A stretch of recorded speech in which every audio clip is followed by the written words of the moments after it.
Mabuhay mga ka-OFW, mabuhay mga kababayan ko, binabati ko po kayong lahat sa ang mansulok ng mundo. Nagbabalik na naman po ang inyong lingkod, Magandana, and for today's video po, isi-share ko po sa inyo ang top job website na pwede nyo pong applyan kung kayo po ay naghahanap ng trabaho sa United Arab Emirates, Dubai man, or Abu Dhabi.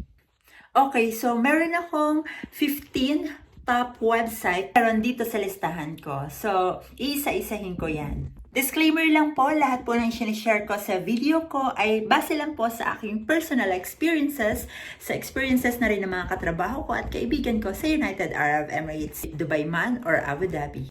So, yung isi-share ko po sa inyo mga website, ito po yung pinaka-top, kumbaga, kasi ako personally, dito rin po ako nakahanap ng trabaho noon, nung naghahanap pa ako way back before. And proven and tested na rin to kasi dito nakahanap rin ng trabaho yung mga kaibigan ko sa mga website na to. So without further ado, let's get started po.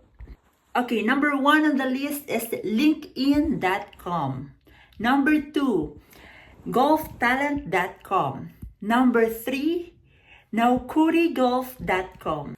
Number 4, Indeed.ae, and number 5, CollegeTimes.com.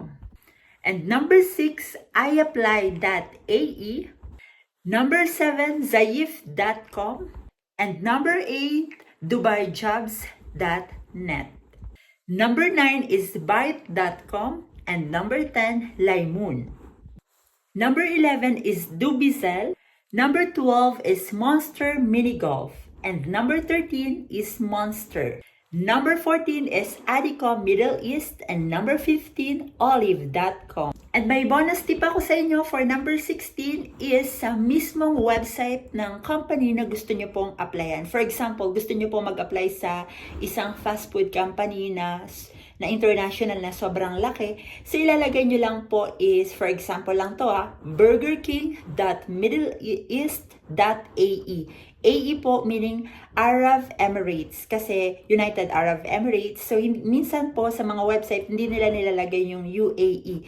Pag ganun po nilalagay nila AE. So burgerking.middleeast.ae. Ganun po. For example lang po yun, i-check nyo po yung pinakang website talaga ng company na gusto nyo pong applyan.